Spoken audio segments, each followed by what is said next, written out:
Romanos 10, versículo 12. Nesse sentido, não há diferença entre judeus e gentios, uma vez que ambos têm o mesmo Senhor, que abençoa generosamente todos que o invocam. Pois todo aquele que invocar o nome do Senhor será salvo. Mas como poderão invocar se não crerem nele? E como crerão nele se jamais tiverem ouvido a seu respeito? E como ouvirão a seu respeito se ninguém lhes falar? E como alguém falará se não for enviado?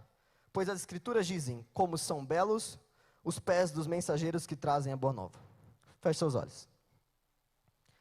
Respira, bem fundo. Tem muita gente andando ainda. Respira, acalma. Senhor Jesus, obrigado por essa noite. Obrigado, Deus, porque o Senhor se faz real em nosso meio. Nós oramos realmente, Deus, para que nosso coração esteja disponível para receber e para ouvir aquilo que o Senhor quer nos falar. Deus, nós queremos que o Senhor realmente rasgue o nosso coração, que nós sejamos transformados e que a Tua palavra realmente venha frutificar em nós. Nós te agradecemos por essa noite, em nome de Jesus. Amém. Temos diante da gente um texto muito bacana.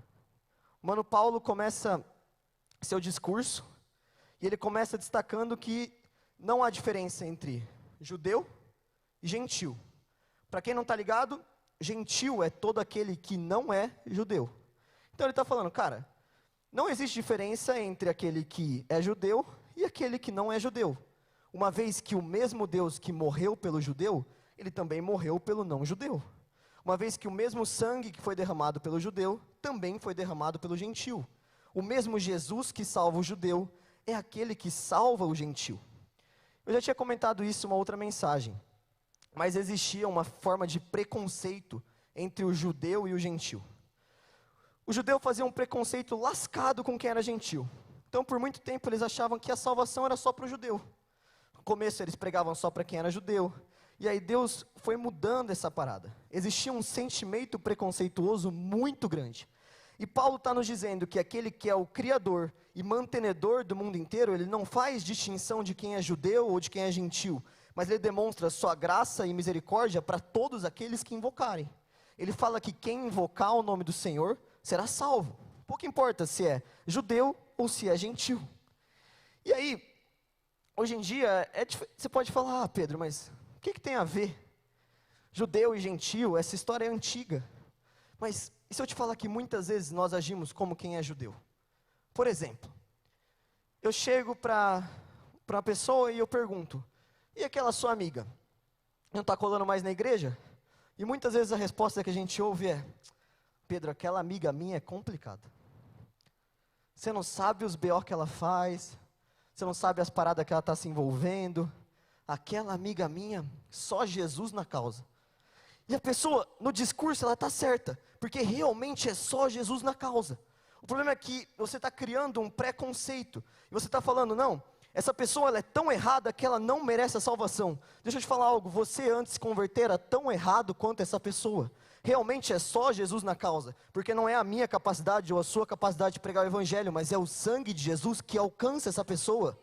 O seu amigo, que você julga que é difícil de se converter, para Deus não existe dificuldade nenhuma, porque o sangue já foi derramado pela vida dele. E muitas vezes nós agimos assim, cara. Nós somos preconceituosos naquilo que nós estamos falando. Pregue o evangelho, meu irmão. A salvação não vem através da sua vida, mas a salvação vem através de Jesus Cristo. Entenda isso.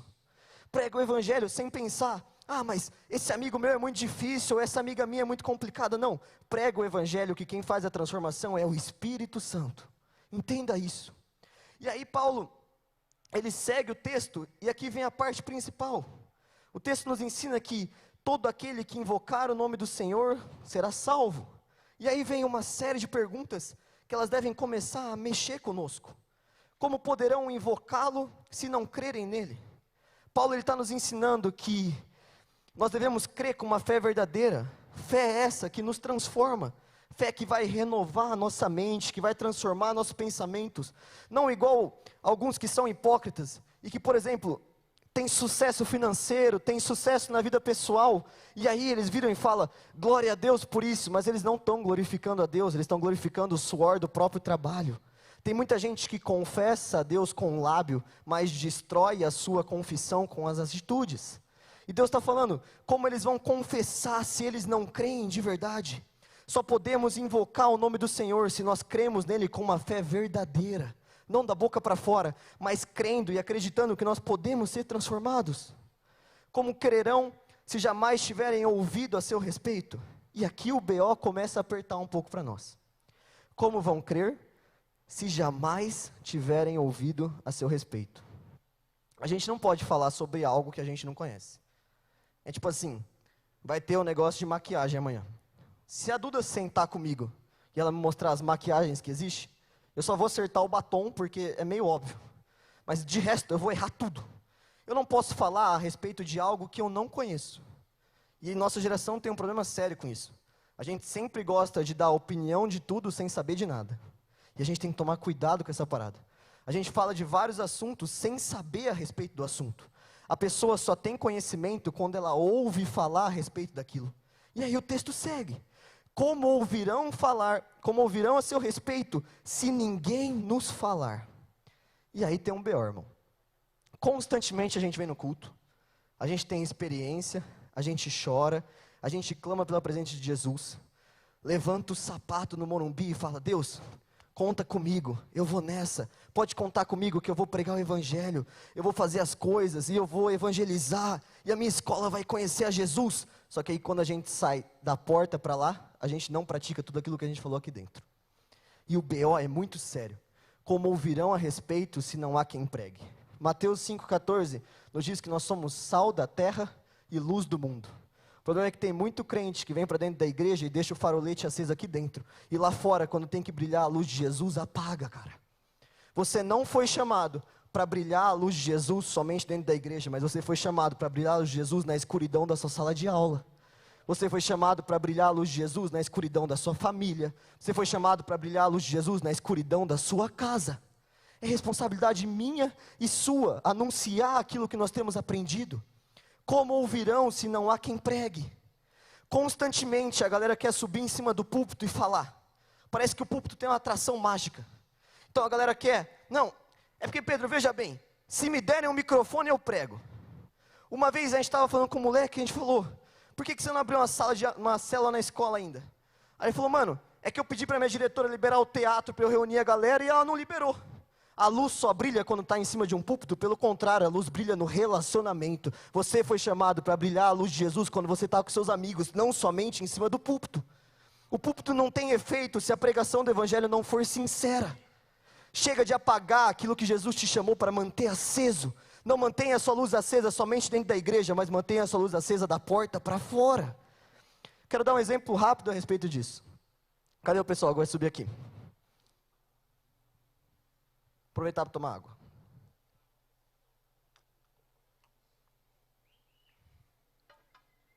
A Emily vai estar vendada? Eu quero que a Emily faça um favor para mim. Eu vou me posicionar, pode vendar ela. Eu vou me posicionar num lugar, e ali está a Emily, aqui está o Andrei. O Andrei está vendo onde eu estou. A Emily não está, porque ela está vendada. Eu vou pedir para a Emily chegar até mim, sem saber onde eu estou. E o Andrei não vai falar nada. Fechado? Então a Emily vai tentar chegar até mim, sem saber onde eu estou, e vocês não falam nada também, tá bom? Traz a Emily mais para frente, senão ela vai cair, a gente vai ter que orar por cura. E aí, vamos lá.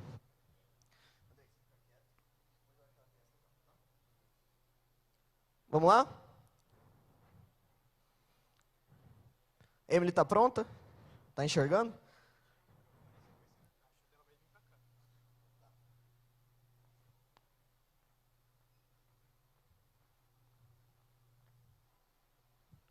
Emily pode procurar.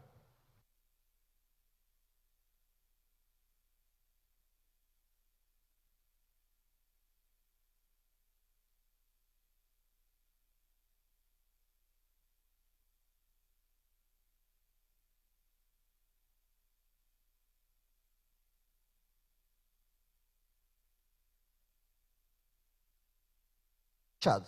A Emily não ia me achar nunca. Pode ficar aí, Emily. Agora o Andrei vai saber aonde eu tô e ele vai ajudar a Emily a me encontrar. Vamos lá? Andrei, você pode ir falando para ela, vai reto, vira à direita, vem para cá, vai para lá.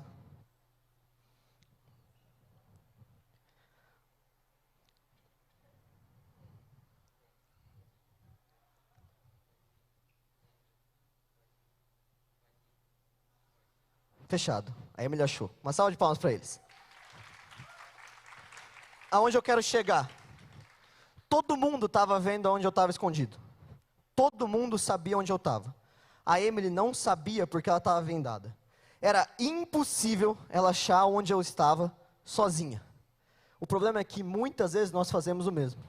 Existe muito amigo seu que não conhece a Jesus e você já conhece e você se mantém como agente secreto. Você esconde aquilo que você sabe de Jesus. E ao invés de você brilhar a luz de Cristo, você se mantém apagado. A Bíblia nos ensina que nós somos chamados para preparar o caminho. É chegada a hora de parar de deter aquilo que você sabe a respeito de Jesus e anunciar a Cristo.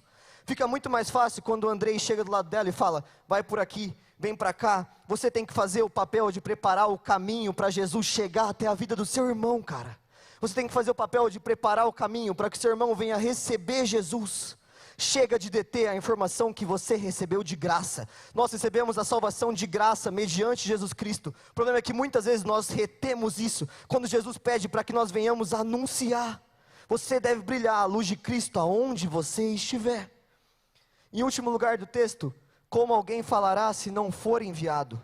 E esse ponto eu vou responder com apenas um texto. Mateus 28, 18 nos diz: Jesus se aproximou deles e disse: toda autoridade no céu e na terra me foi dada. Portanto, vão e façam discípulos de todas as nações, batizando-os em nome do Pai, do Filho e do Espírito Santo. Ensine esses novos discípulos a obedecerem a todas as ordens que eu lhe dei. E lembre-se disso, eu estou com vocês até o fim do tempo. Você foi enviado e chamado pelo próprio Senhor Jesus. Existe uma missão e uma responsabilidade que está sobre os seus ombros. Nós somos aqueles que anunciam a boa nova. E a boa notícia é, Jesus Cristo veio, Jesus Cristo viveu entre os homens. Jesus se entregou na cruz de forma voluntária. Ele pagou o preço que eu e você jamais poderíamos pagar. Jesus ressuscitou entre os mortos, enviou o Espírito Santo, Ele nos empodera e Ele nos capacita para pregar o Evangelho, e agora nós precisamos anunciar o Evangelho, porque Jesus um dia vai voltar, e a minha e a sua responsabilidade é preparar o caminho para a volta de Cristo. Jesus já nos enviou. Existe uma responsabilidade sobre a sua vida, e aqui tem algo interessante, cara.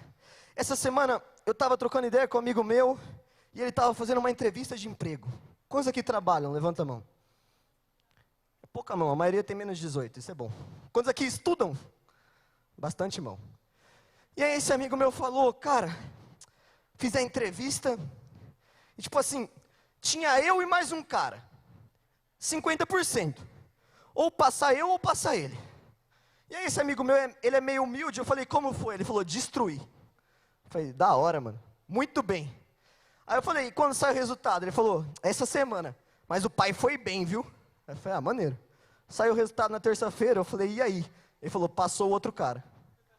Eu falei, mano, tá tudo bem, continua se esforçando, se prepara. E aí eu comecei a pensar, eu lembro quando eu fui fazer minha primeira entrevista.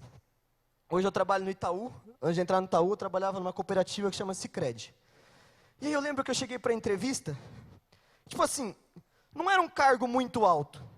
Aí eu fiquei com medo de colocar uma camisa e a mulher achar que eu estava querendo aparecer. Aí eu coloquei um Vans, calça jeans preta, camiseta polo e fui. Eu lembro que eu cheguei na entrevista, tinha um moleque de terno, irmão. O moleque estava de terno. Eu falei, lascou. Já foi, mano, perdi, acabou. E aí, eu estava trocando ideia com o moleque, ele começou a falar de certificação, mercado financeiro, investimento. Falei, mano, eu só vim aqui porque falaram pra mim que eu ia trabalhar 6 horas por dia e que o salário era bom. Eu não sei nada disso, mano. E aí, ele foi, fez a entrevista. Eu falei, já que eu tô aqui mesmo, não custa tentar. Pra quem já fez entrevista de emprego, tá ligado que sempre dá um frio na barriga. Sempre vai ser assim. No final das contas, a vaga do menino era para outro cargo. Eu tava com medo dele, sendo que a vaga nem era pro mesmo cargo que eu. E os dois passaram. É legal quando você chega na entrevista, Você prepara um currículo todo... Mano, você prepara o melhor currículo que existe. Por exemplo, inglês avançado. Chega na entrevista, a profissional do RH vira para você e fala, what's your name? Qual o seu nome? Você responde, I'm fine, thanks. Estou bem, obrigado. Mano, você faz de tudo para tentar passar. E tá certo. Você só não pode mentir no seu inglês. Mas o mercado, ele busca aquele que é o profissional mais qualificado. Afinal de contas, nenhuma empresa vai contratar alguém que vai ramelar na missão. Só que aí, quando a gente puxa para o reino de Deus, a gente começa a ver que as coisas são um pouco diferentes. A ideia é que a todo tempo o mundo busca o profissional mais qualificado para exercer desde a função mais simples até a função mais complexa. Deus olha para nós e com todas as nossas incapacidades e imperfeições, Ele nos contrata para fazer a tarefa mais linda que existe no mundo. Mesmo sem ter capacidade, mesmo sem saber, Jesus não chega para você e pergunta, quantos anos de faculdade de teologia você fez? Quantas vezes você leu a Bíblia? Quantos livros você leu? Não, Jesus chama você e fala, vem, meu Espírito vai te empoderar e agora você foi chamado para pregar o Evangelho, cara. Jesus te chama independente daquilo que você tem a oferecer. Você pode ter o pior currículo do mundo. Jesus olha para você e te enxerga como um poderoso avivalista nas mãos dele. E aí a gente aprende que, mesmo que você entre num trabalho sem saber aquilo que você está fazendo, você precisa evoluir. Se você chegar num trampo, é natural que você não saiba algumas coisas. Mas conforme você vai trabalhando, você vai ter que aprender. Se você permanecer estagnado, você vai ser mandado embora. No reino de Deus, a gente é chamado por Jesus, mesmo sem saber muitas coisas. Mas a gente aprende que, durante a caminhada, a gente tem que mudar algumas coisas. Jesus te chamou para preparar o caminho para a segunda vinda dele. Nós somos chamados para isso. Jesus olhou para nós e enxergou potencial onde ninguém enxerga. Só que, na caminhada, conforme a gente vai avançando, existem algumas coisas que precisam mudar. Deixa eu te falar algo, não leva para o pessoal. Mas, às vezes, quando a gente fala que tem que mudar alguma coisa, nunca é confortável, mano. Dificilmente alguém gosta de ouvir crítica. Você pode falar, não, eu lido de boa. Mas se alguém chega pra você e fala, ó, você precisa mudar isso, você não gosta, mano. A gente sabe disso, é natural. Todo mundo é assim. Mas é importante, porque a palavra de Deus, ela não vem para massagear nosso ego. Pelo contrário, a palavra de Deus vem para nos quebrar por inteiro, para nos reconstruir no padrão de Cristo. Deus, nessa noite, quer trazer ao seu coração algumas características que você, como preparador do caminho, precisa ter. Vamos lá, então? Nessa noite, eu quero olhar com vocês características dos preparadores do caminho. Não existe como falar a respeito da característica daqueles que foram chamados para preparar o caminho, se eu não falar a respeito daquele que preparou o caminho para a vinda de Jesus Cristo. Aquele que era conhecido como uma voz que clama no deserto. Aquele que as Escrituras dizem respeito quando afirmam em Isaías 40, versículo 3. Ouçam, uma voz clama, abram caminho no deserto para o Senhor, preparem para nosso Deus uma estrada reta, desolada. Isaías já profetizava a respeito daquele que havia de preparar o caminho para o Senhor. E esse alguém é aqueles que por muitos é considerado o maior avivalista da Bíblia. A gente gosta de estudar avivamento e por muitas vezes nós esquecemos desse personagem. Eu quero trocar ideia com vocês a respeito de João Batista. João, ele é a dobradiça entre o Antigo e o Novo Testamento.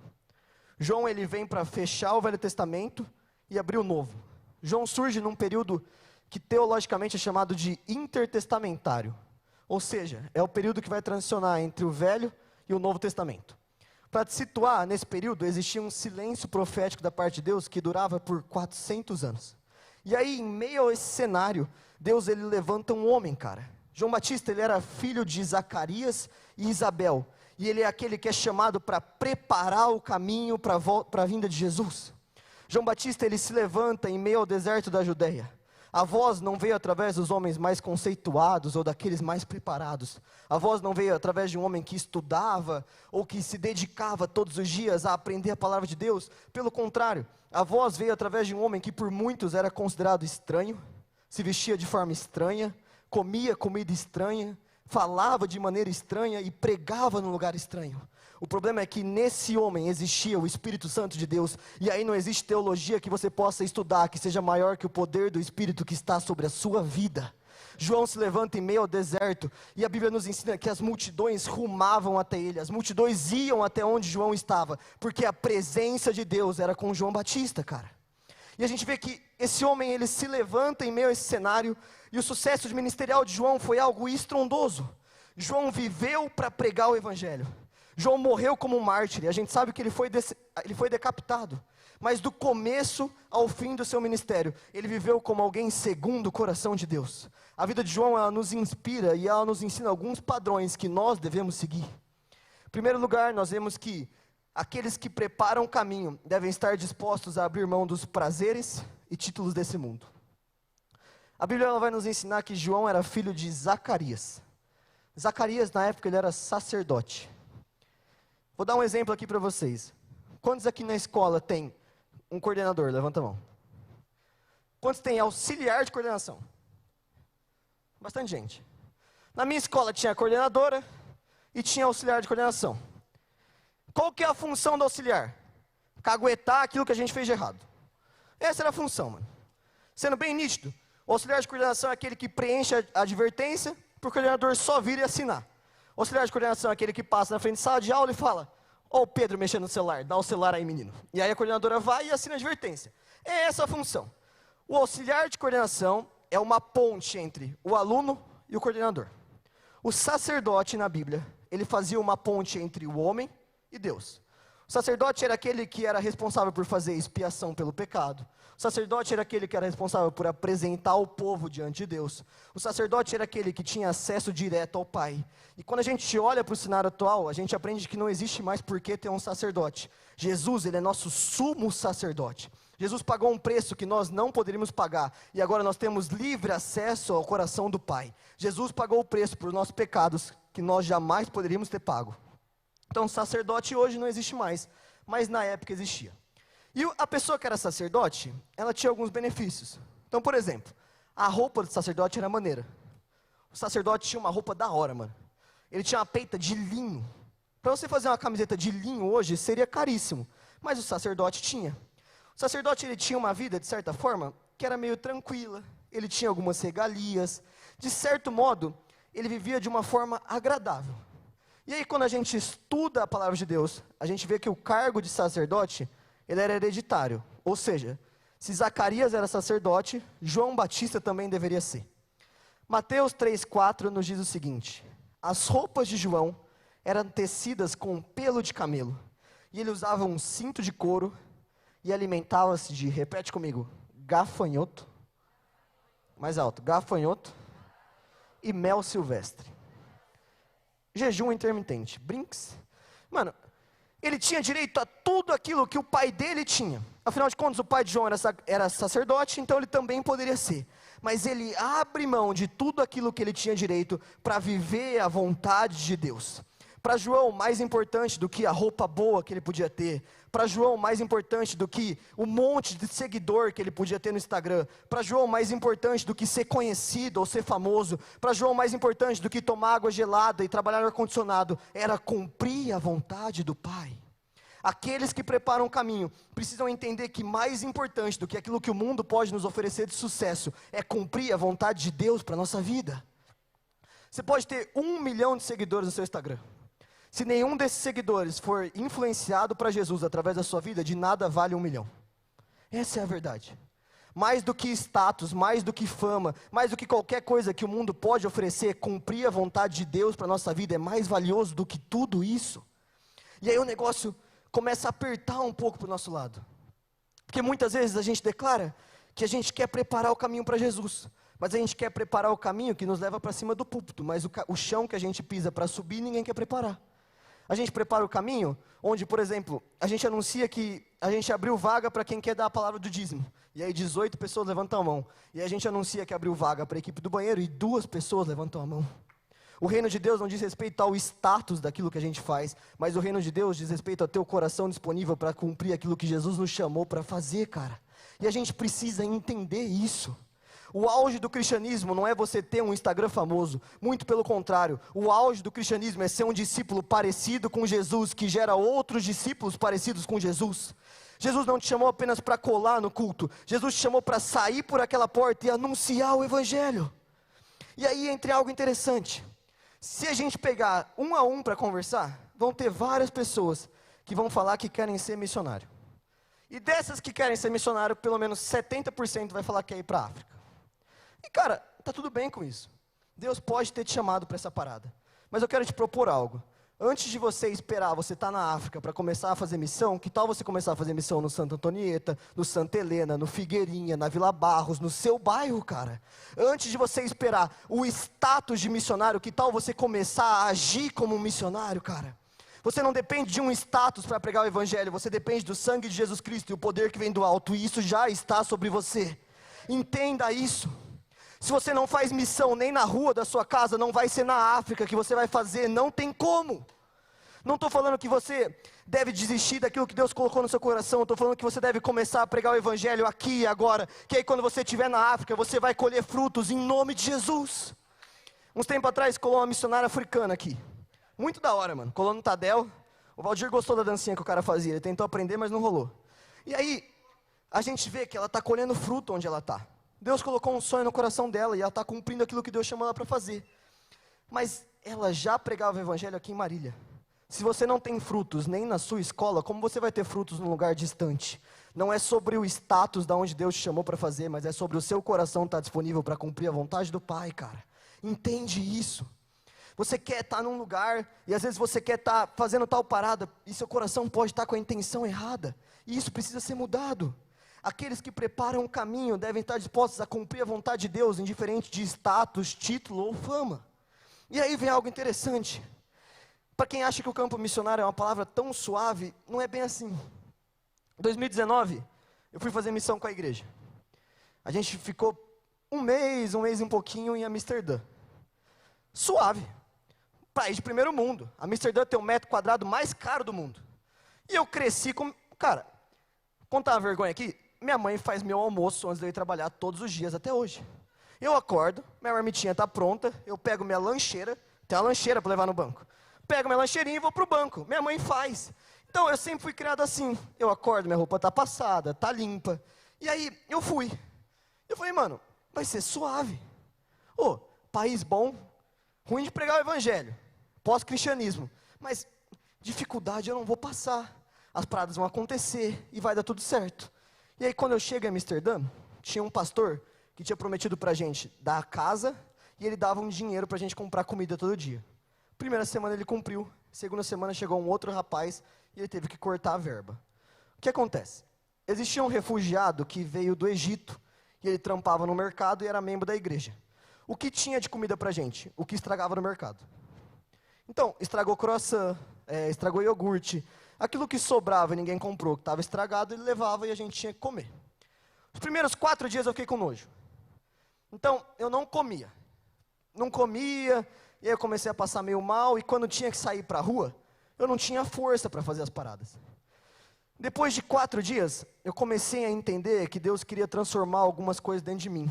E eu comecei a ver que a comida que eu comia, pouco importava se estava estragado ou não, mas eu estava naquele lugar para pregar o evangelho. Você começa a entender que o campo missionário não diz respeito àquilo que você tem, mas ao Senhor Jesus que está com você. Entende isso?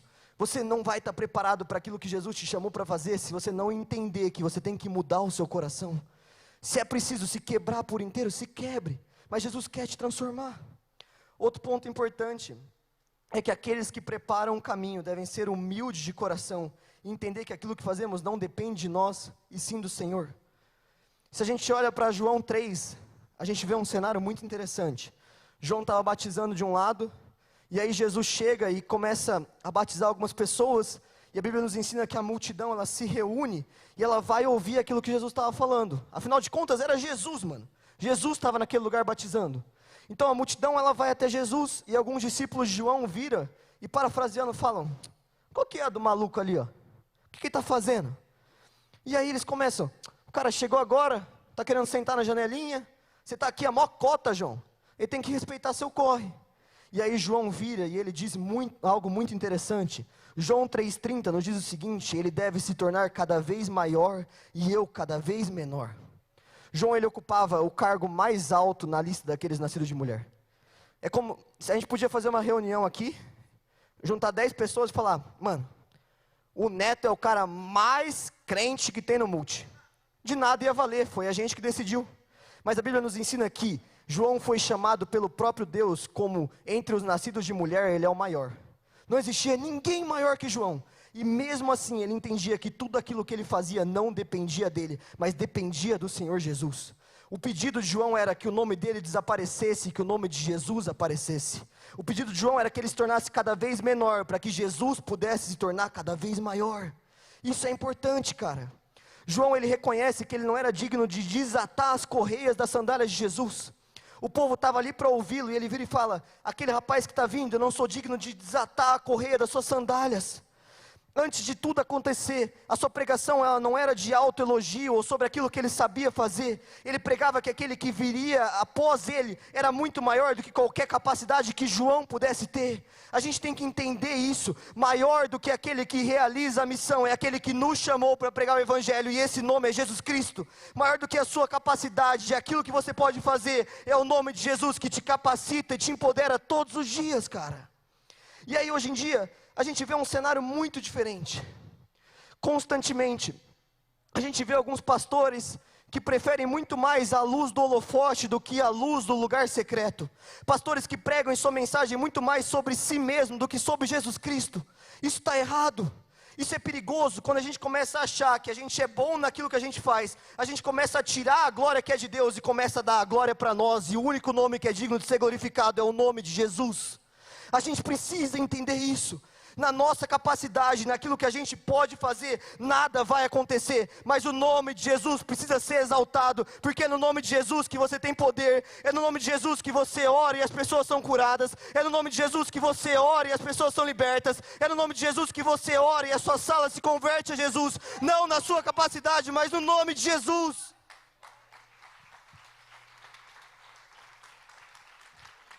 No reino de Deus, a pirâmide é invertida. Ser grande é ser humilde. O maior é o que serve, não o que é servido. João, ele reconheceu que o seu caminho era preparar o caminho para o Senhor. Que o seu propósito era preparar o caminho para o Senhor. Nos tempos antigos, era muito comum quando um rei ia visitar uma cidade, ele mandava algum funcionário ou algum encarregado passear pela cidade e começar a preparar o caminho. E ir anunciando: ó, prepara a sua casa, arruma suas coisas, porque o rei vai passar por aqui. João Batista preparou o caminho para o Senhor pregar à nação arrependimento. A tarefa de João não dizia a respeito do quão importante ou quão bom ele era naquilo que ele fazia. Sua tarefa era preparar o coração das pessoas para receber o Messias. E a gente precisa entender isso. Às vezes a gente acha tão bom naquilo que a gente faz, que a gente começa a achar que é insubstituível. Se amanhã ou depois não tiver eu aqui para pregar, o Duca para pregar, o Davi para pregar, Deus levanta outro, porque a missão não depende de nós. Se o Neto não estiver aqui para cantar, Deus levanta outro, porque a missão não depende dele. Se a galera não estiver para servir na recepção, Deus levanta outro, porque maior do que a nossa capacidade é o propósito do Senhor Jesus de avanço do reino. Entenda isso. Maior do que aquilo que você pode oferecer é o Senhor Jesus que te capacita. Nós precisamos entender que a obra de Deus, ela avança independente daquilo que a gente pode ou não fazer. Deus sem você, Ele segue sendo Deus. A obra segue avançando, mas nós sem a presença de Jesus, nada somos. Nós precisamos entender que não depende de nós, mas depende do Senhor Jesus. As coisas estão dando errado, começa a tirar sua mão, começa a confiar na mão do Senhor. Mais do que aquilo que você pode fazer, é a mão de Jesus te sustentando e te fortalecendo.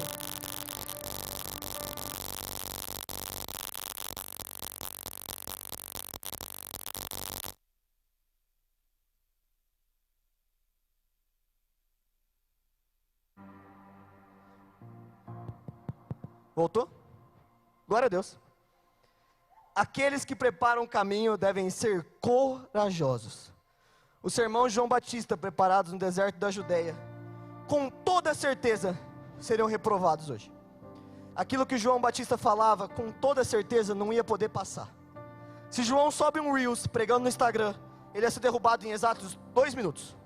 O Duca às vezes sobe umas paradas com umas hashtags um pouco diferentes, o Instagram derruba ele. Imagina o João pregando. Não ia ter jeito, mano. João, ele não seria aprovado. Aquilo que João falava, iam dizer que ele era grosso na maneira de falar, iam dizer que ele feria pelo menos 4 classes sociais diferentes, mas João, ele não se importava com isso. Sendo bem sincero, João era um pregador raiz. Ele pregava as palavras duras, mas que continham verdade e amor. João não pregou para agradar seus ouvintes, mas ele pregou para feri-los com a espada do Espírito Santo, que traz transformação. João é aquele que chama os fariseus de raça de víbora. Nesse acontecimento, alguns teólogos acreditam que os fariseus, eles não se achegavam até João para se batizar, e é o mais óbvio. Pelo contrário, os fariseus e saduceus que chegavam naquele lugar, eles chegavam para ver aquilo que João estava fazendo e para caguetar para o império. Então eles viam o que João estava fazendo e caguetava. E aí, diante dessa situação, João, ele vê a bipolaridade que existe nesses homens. Confessavam a Jesus com a boca, mas destruíam a Jesus com as suas atitudes. E aí ele vira para esses homens, e não existe linguagem mais adequada. Ele declara: raça de víboras. Com a boca professam algo e com o coração destroem. E João está sendo muito sincero aqui. João está mostrando que o veneno que eles carregavam era pior que o das víboras. Presta atenção nisso. O veneno que as víboras continham tinham sido colocado pelo próprio Deus, mas o veneno da hipocrisia que estava no coração daquele povo tinha sido colocado pelo diabo. Por muitas vezes eles criticavam aquilo que estava sendo feito, e João não tinha medo de exortar o pecado. João não tinha vergonha disso. Quantas vezes você vê um amigo seu fazendo algo que você sabe que é errado, que você sabe que está contra a Bíblia, e você se cala? Você está pecando igual ele. Quando você é omisso ao pecado, você também está pecando. Jesus não te chamou para ser omisso, mas Jesus te chamou para exortar o pecado e para anunciar Jesus Cristo, cara. Muitas vezes seu amigo, ele está cego, ou ele está perdido no caminho, mas você, como um preparador do caminho, deve trazer luz para aquilo que está obscuro.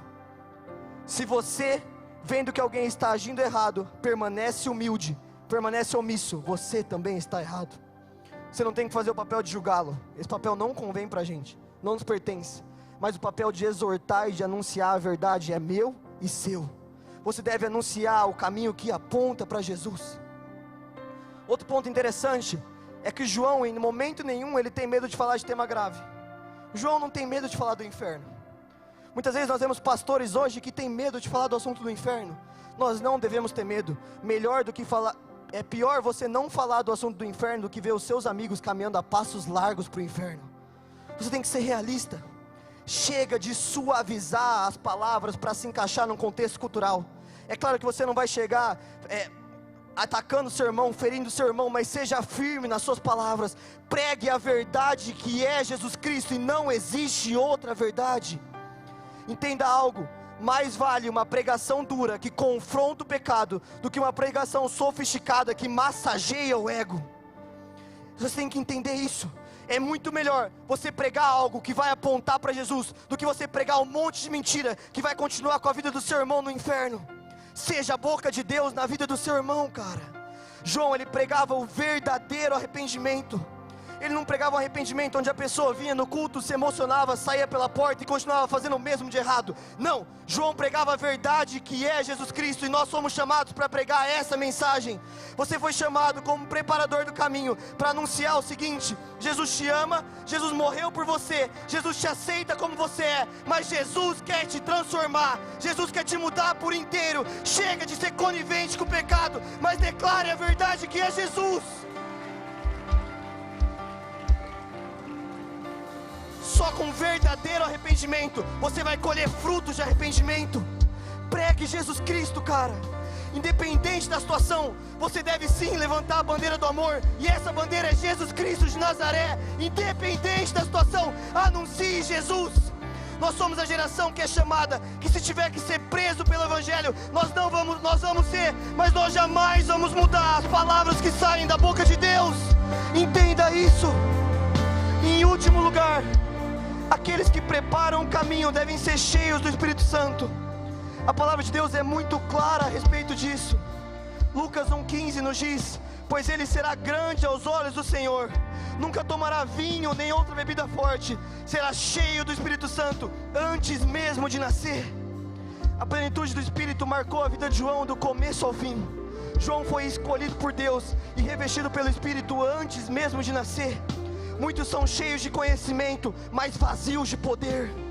ele viveu na força do Espírito. Ele apontava para Jesus como o Cordeiro de Deus. Não viveu na força da sua carne, mas andou na unção e poder do Espírito Santo.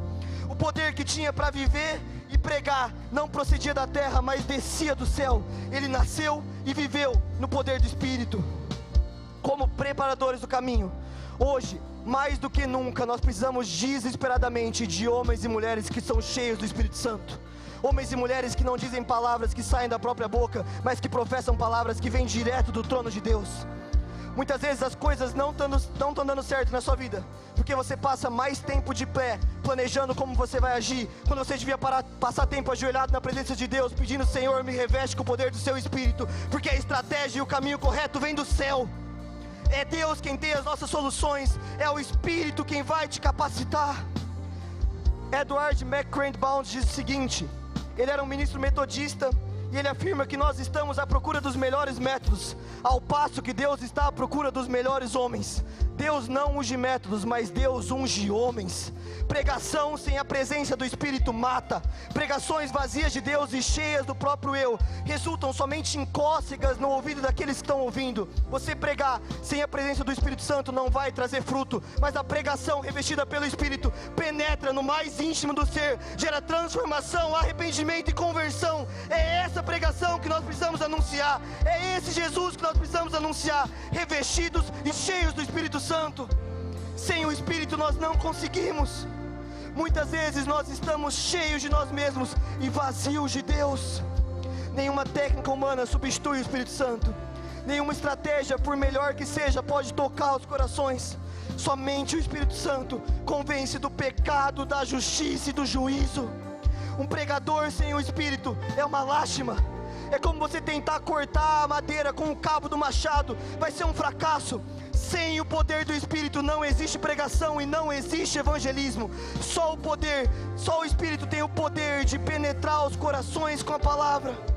Charles Spurgeon, por muitos conhecidos como o príncipe dos pregadores, ele nos diz que é mais fácil um leão se tornar vegetariano que um pecador ser convertido a Cristo sem a ação do Espírito Santo. É mais fácil um leão deixar de comer carne do que uma pessoa se converter sem a ação do Espírito. Você não foi chamado para andar na sua capacidade, mas para caminhar no poder do Espírito.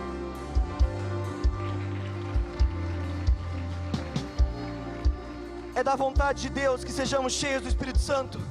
Mas qual o propósito de Deus em derramar o Espírito sobre nós? Continuidade. Podemos ver isso em Atos 1:8. Vocês receberão poder quando o Espírito Santo descer sobre vocês, e serão minha testemunha em toda Jerusalém, Judeia, Samaria e nos lugares mais distantes da terra. Deus derrama do seu Espírito não para nos gabarmos dos nossos dons ou da nossa capacidade, mas que sejamos verdadeiros preparadores do caminho. Vocês receberão poder e serão minhas testemunhas. Deus derrama do Espírito para gerar avivamento. A gente pede tanto por avivamento. É chegada a hora da gente pedir poder sobre a nossa vida, para que a gente se levante e pregue o Evangelho e seja realmente um agente de avivamento. Na cruz, Jesus Cristo declara que está consumado, mas a igreja ainda não está consumada. A igreja deve continuar. O propósito de Deus em derramar o Espírito vai muito além das manifestações, vai muito além do falar em línguas, do ter visões, envolve transformação de vida. Deus deseja que você seja cheio do Espírito Santo para fazer discípulos e dar continuidade àquilo que foi iniciado pelo Senhor Jesus. A igreja precisa entender que nós nascemos para ganhar vidas e fazer discípulos. O resultado do ministério de João só pode ser explicado à luz dessa verdade. Ele foi um homem cheio do Espírito Santo. Vivia em um tempo de crise política, social, espiritual e moral. O povo constantemente passava por uma forte opressão. Quem estava no poder era corrupto e ganancioso. Até me lembra um pouco um ano chamado 2023. Mas naquele tempo, João ele se levanta na sequidão espiritual, e aquele deserto que ele estava diante dele, ele se levanta em poder do Espírito e ele começa a pregar. É chegada a hora dos adolescentes dessa cidade se levantarem no poder do Espírito e começarem a declarar: não existe corrupção, não existe roubo, não existe situação alguma que seja maior que o nome de Jesus. Jesus está te chamando nessa noite para que você seja cheio do Espírito Santo. Eu quero ser profeta na sua vida essa noite. Estende a sua mão para frente. Feche seus olhos. Deus, eu declaro cada adolescente desse lugar cheio do poder do Teu Espírito. Deus, eu declaro os adolescentes do Multi, os adolescentes da cidade de Marília, não andando mais no nível natural, mas fluindo em um nível sobrenatural. Eu declaro os teus filhos como verdadeiros preparadores do caminho. Eu declaro a salvação chegando até cada casa. Eu declaro o nome de Jesus sendo exaltado, o nome de Jesus sendo qualificado. Deus, eu declaro o nosso eu morrendo e o nome de Jesus sendo anunciado. Espírito Santo de Deus, eu te peço nessa noite, vem com poder, vem com fogo e toca sobre a vida dos teus filhos, em nome de Jesus. Fique em pé no seu lugar. E preparai o caminho, preparai o caminho, preparai o caminho, preparai. A data e a hora da volta de Jesus, somente Deus o Pai sabe. Mas eu tenho uma certeza a respeito disso. Com todas as minhas forças e com todo o meu fôlego, eu quero ser aquele que prepara o caminho para a volta de Jesus. Eu quero cumprir aquilo que Jesus me chamou para fazer. Eu quero te fazer um convite. Se você deseja ser cheio do Espírito Santo e ser um preparador do caminho, sai do seu lugar e vem aqui à frente que nós queremos orar com você. Preparai o caminho, preparai o caminho, preparai o caminho, ó vales, se ergam montanhas, se prostrem, ó vales, se ergam montanhas, se prostrem, ó vales, se ergam montanhas, se prostrem, ó vales, ergam montanhas, se prostrem. Ele é o leão de Judá, que ruja o leão. Ele é o leão de Judá, que ruja o leão. Ele é o leão de Judá, que ruja o leão. Ele é o leão de Judá, que ruja o leão.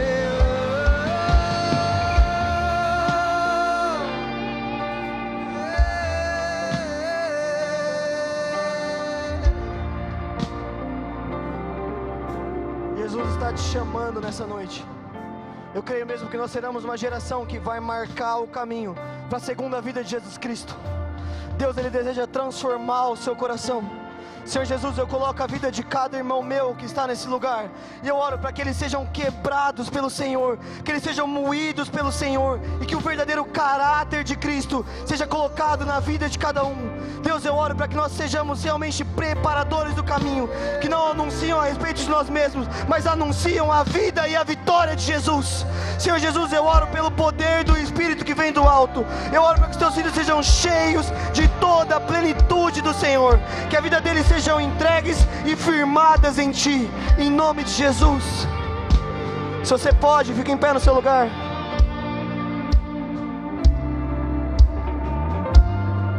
Para você que nos visita pela primeira vez, seja bem-vindo. O Multi é uma família, nós chamamos, nós queremos te conhecer, nós queremos trocar ideia com você. E como família, nós queremos encerrar o culto, todo mundo de mão dada. Se você não conhece a pessoa que está do seu lado, essa é a hora de você perguntar o nome dela e começar a orar. Ah, Pedro, mas eu não sei orar. Comece a pedir aquilo que você queria para a sua vida, para a vida do seu irmão. Fala: Senhor Jesus, que meu irmão seja cheio do Espírito Santo, que meu irmão venha prosperar em tudo aquilo que ele fizer, que ele seja cheio da graça e da misericórdia do Senhor. Comece a orar para a vida do irmão que está do seu lado.